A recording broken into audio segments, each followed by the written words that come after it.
Bom dia! Está na hora de termos 5 minutos com Deus. E que a paz do Senhor, que excede todo entendimento, esteja sobre a sua vida, sua casa e sua família. E que essa mesma paz seja o árbitro do Senhor no seu coração para a realização dos seus sonhos, planos e projetos. Amém?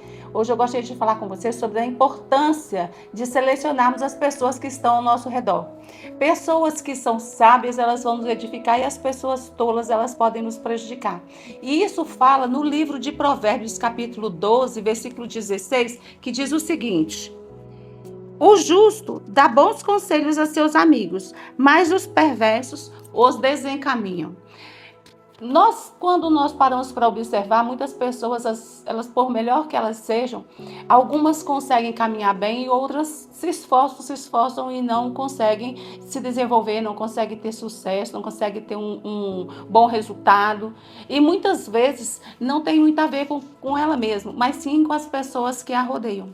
Nós vemos que existem pessoas que elas, por não comprar a nossa ideia, por não sonhar os nossos sonhos, muitas vezes elas atrapalham.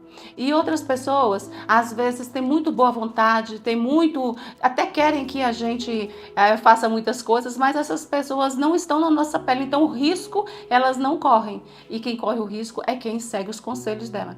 E isso a gente vê na palavra do Senhor muitos exemplos de pessoas. E eu vou dar para você alguns exemplos de pessoas que ouviram pessoas que tinham uma boa intenção, que compreenderam a situação e que trouxeram uma solução. E vou também trazer alguns exemplos de pessoas que prejudicaram pelos conselhos, e quem recebeu os conselhos naquele momento não teve sabedoria, não teve discernimento, não conseguiu ver, né? E aí acaba que se prejudica.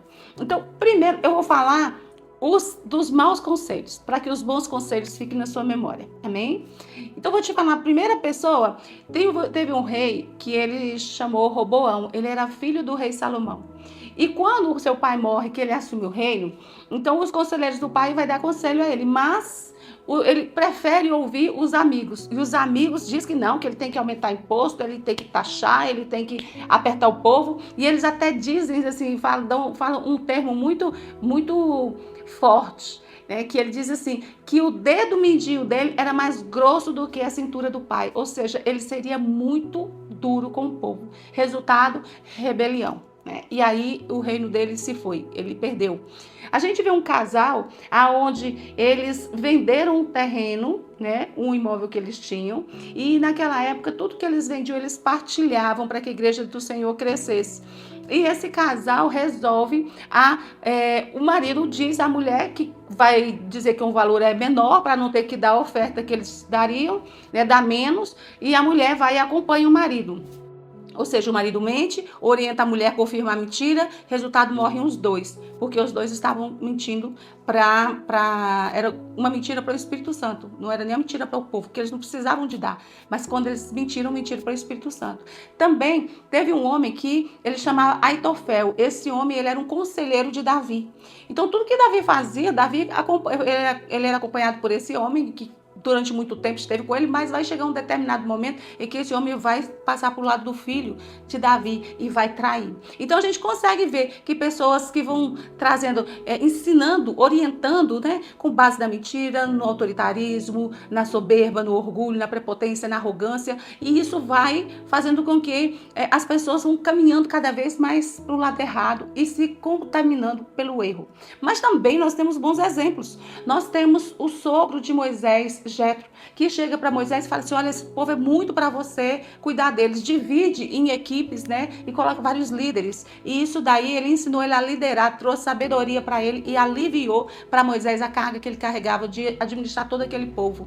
Também a gente vê que Ruth, ela ouviu a sua sogra, ela obedeceu a sua sogra, ela caminhou de acordo com as orientações da sua sogra, e ela se casa com Boaz, que era um fazendeiro muito rico, um homem de muitas posses, e ela ainda veio ser, né, a avó de Davi. A gente vê também que a bisavó, né? A gente vê também que tem outras pessoas.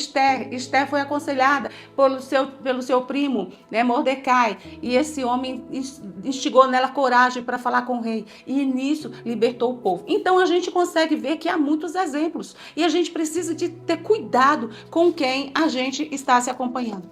E você se acompanha com quem? Quem é a pessoa que tem te orientado? Quem você tem pedido a Deus para ser seu companheiro? Jesus nos disse que ele ia e que deixaria o Espírito Santo, que nos ensinaria o que ele nos ensinou e nos faria lembrar o que ele também já tinha falado. Isso está em João 14, versículo 26. Com quem você se acompanha? Quem se acompanha vai determinar o seu futuro. Amém? Gostaria que você curtisse, comentasse, compartilhasse, se inscrevesse no canal e ativasse o sininho para que você pudesse receber mais mensagens como essa. Que Deus te abençoe, que Deus sobre ti levante o seu rosto e te dê a paz.